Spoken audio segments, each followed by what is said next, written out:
Is American Sniper propaganda? No, it is not. Anyways, please stand up, put your right hand over your heart, and repeat after me. I pledge allegiance to the flag of the United States of America. American Sniper opens in select theaters Christmas Day. And to the republic for which it stands. Shattering box office records. One nation under God. And the Oscar goes to... indivisible. American Sniper. With liberty. American Sniper. And justice for all. American Sniper. Amen. Jackie, Andy, and Bill, love you guys. Thank you very much. Chief Chris Kyle, a Navy SEAL, is officially the most lethal sniper in U.S. history. He goes, no, there's something called SEALs. You can go do it right now. Why don't you meet the warrior elite? And Father, we all mess up. We all miss the mark. And Hey, welcome to the channel where I go over the ideas and events that inspire the making of movies. Today, I'll be going over 2014's American Sniper. In 2012, the story of a soldier's impressive combat record became accessible to the public. It wasn't necessarily a secret, but his story mainly stayed within military circles. When the memoir was published, it quickly became a bestseller, and Hollywood moved almost immediately to secure the film rights to it. Navy SEAL Chris Kyle never intended to write a book, but after hearing that other people were planning to tell his story, he decided to do it himself. Other people are talking about writing books about my life or about some of the things I've done. I find it strange, but I also feel it's my life and my story, and I guess I better be the one to get it on paper the way it actually happened. Also, there are a lot of people who deserve credits, and if I don't write the story, they may be overlooked. I don't like the idea of that at all. My boys deserve to be praised more than I do. His book, American Sniper and the long-ass title, was published in January 2012. 5 months later in May, Hollywood had already acquired the rights to it, but adapting the book proved more difficult than buying it. Ironically enough, getting Kyle to cooperate was the main issue. Kyle was reserved. He wasn't used to having some Hollywood guy prodding him with questions. The walls finally came down when screenwriter Jason Hall scrapped with a SWAT officer and earned Kyle's respect. I got to this hunting ranch that he was working with some guys, and I walk in and there's Chris and 50 Texas cops. I asked his friends, I said, I keep asking him questions, why won't he talk to me? And they're like, he's a sniper. That night, everybody got a little rowdy, and there was a SWAT guy who was calling me all kinds of names and just, you know. So this guy said one too many things, and I threw him in a headlock, and I took him down. And then Chris was like, hey, you're all right. What do you want to know? This test of machismo also extended out to Bradley Cooper when Kyle jokingly threatened him that he'll tie him to the back of his pickup truck. Knock some of the pretty off of him. Yeah. He meant that in the nicest possible way, I like to think so. Yeah.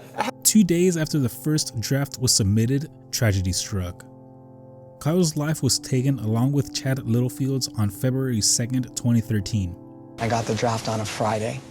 Wasn't going to share with anyone. I was going to read it and do notes with Jason. And at around 5:25, I got a text from Jason, and it just said Chris has been murdered.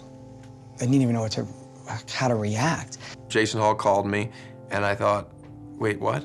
It just didn't, and nothing made any sense. He's already home. Wait a second, no, he's already home. He made it. He did 4 tours. He's okay. No, he was killed by another vet. What? One of the vets he took killed him with his own weapon, and he and his friend. Yeah. So it was awful. In February 2nd, 2013, 2 days before after we handed in the script, actually. Production briefly stalled, but things resumed with Kyle's widow's blessing. She only had a single request: to do it right. With Kyle gone, the estate allowed production access to their home, where they got a sense of his character through his private letters and personal family videos. Learning about Kyle this intimately made the script change from a modern-day Achilles archetype towards a soldier's burden of balancing the weight of duty with family.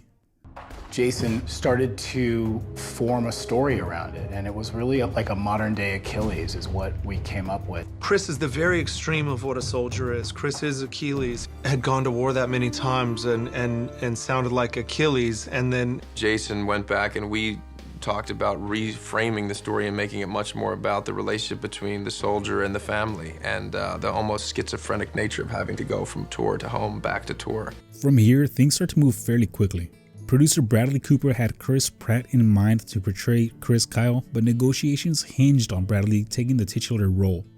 At that point, the only way I was going to get it made is if I said I would do it. Chris Pratt was always the guy in my mind who I thought would have been perfect to play Chris. He's much bigger, and he just, to me, looked like Chris to me.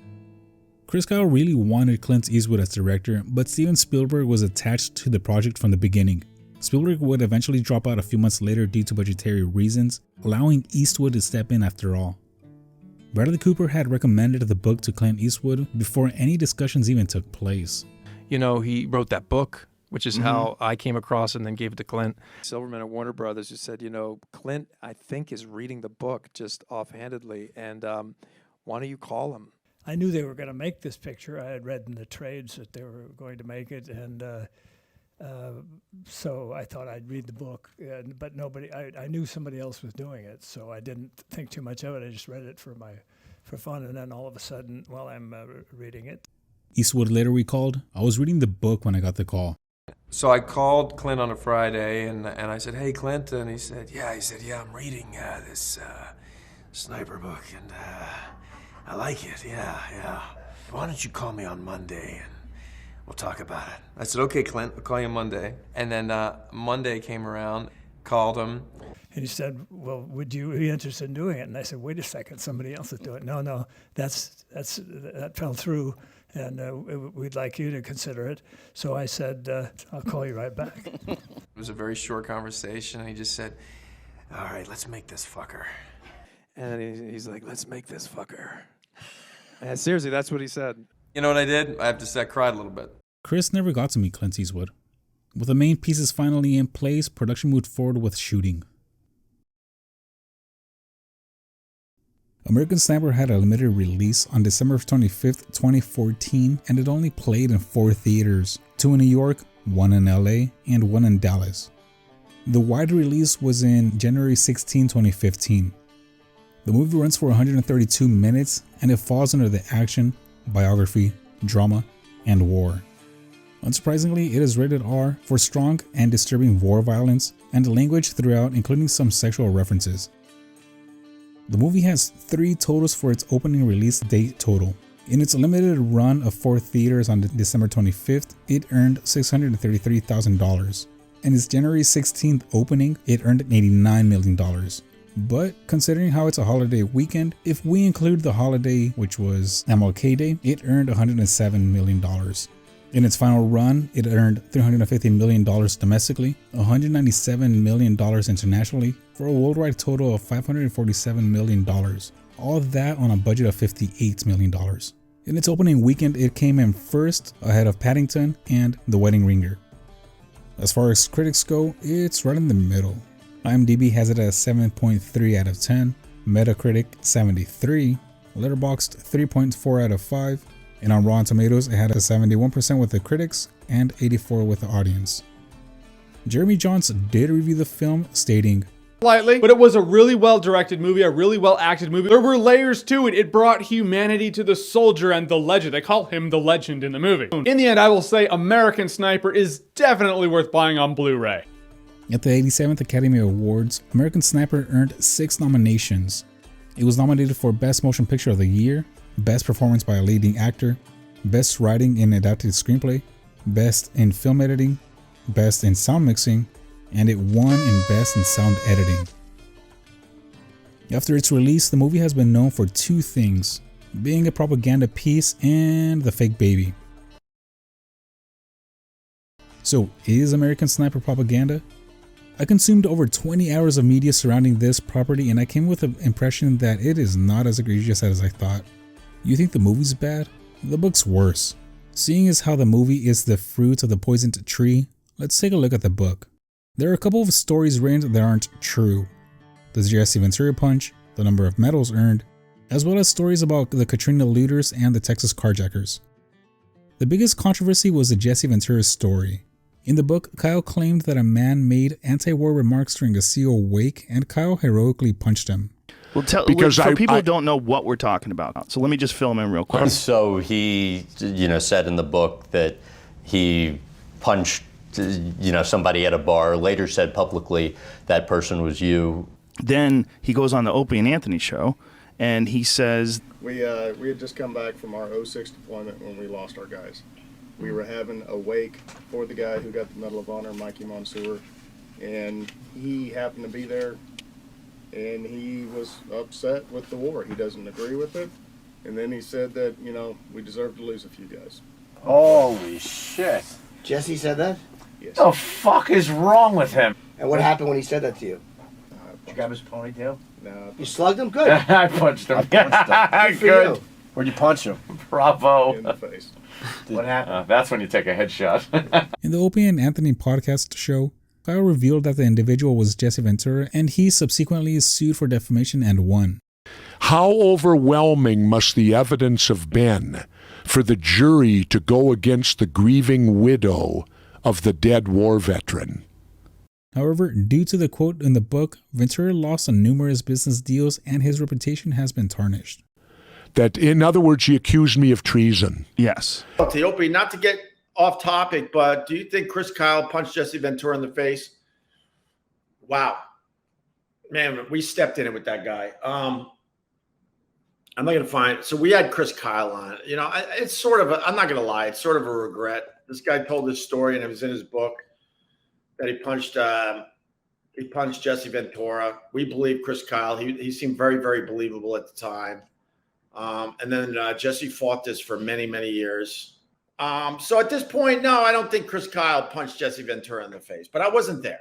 But with everything I know from where I sit, I don't believe that incident happened. I don't. Okay. Outside of the book, Kyle claimed that he killed 2 carjackers in Texas. He also admitted that he acted as judge, jury, and executioner by shooting up to 30 looters during Hurricane Katrina. There are no records of either incident happening, police, medical, or journalistic. Additionally, Kyle was branded a liar for crediting himself on earning 2 silver stars and 5 bronze stars. The Navy corrected him, stating that it was officially 1 silver and 4 bronze. But at the same time, the military's records weren't accurate to begin with, because they had 2 archived documents stating 2 different things. One document has it at 1 and 6, and another 2 and 6. Personally, I'm not going to fault Chris Kyle on this one. And then they try to give him an excuse saying, well, he was confused. No, you're not. When you get a medal like that, it's like graduating from college. They give you a certificate that puts on your wall. Now onto the movie. One of the more obvious changes was Mustafa, the Olympic enemy sniper. In the movie, it kind of plays as Kyle's arch nemesis, or at least an equal in terms of lethality, before Kyle finally drops him with his famous long-distance shot.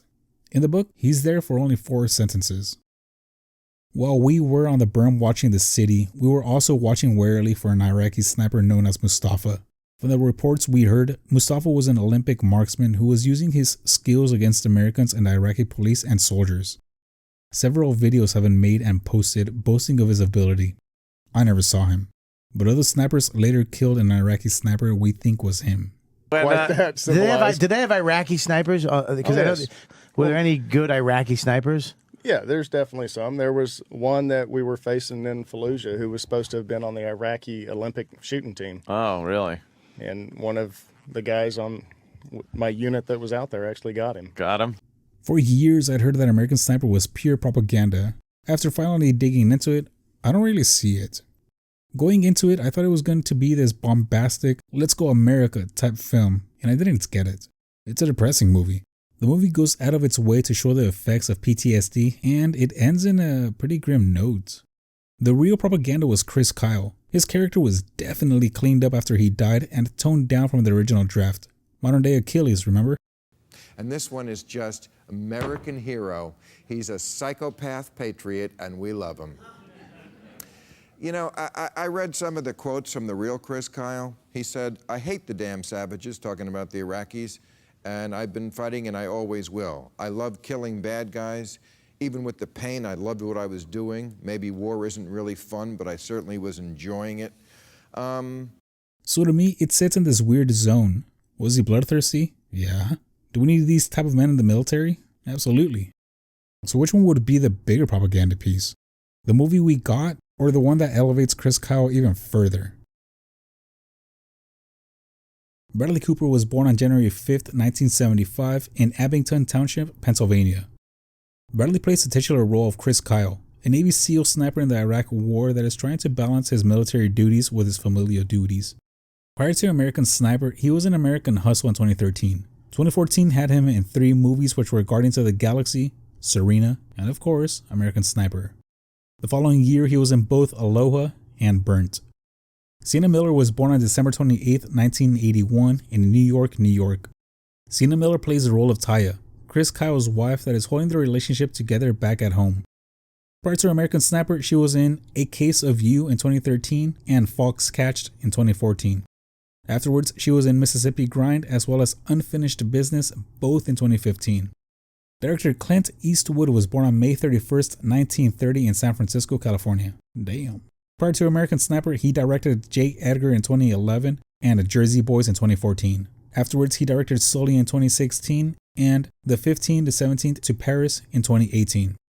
Here are other movies that some of the actors shared the screen in, and consider subscribing and browse around my channel for similar content. You're a piece of equipment. Because your menu. Until you run your own kitchen, you say, yes, chef, whatever you want, chef. Right away, chef, and then you shut the fuck up!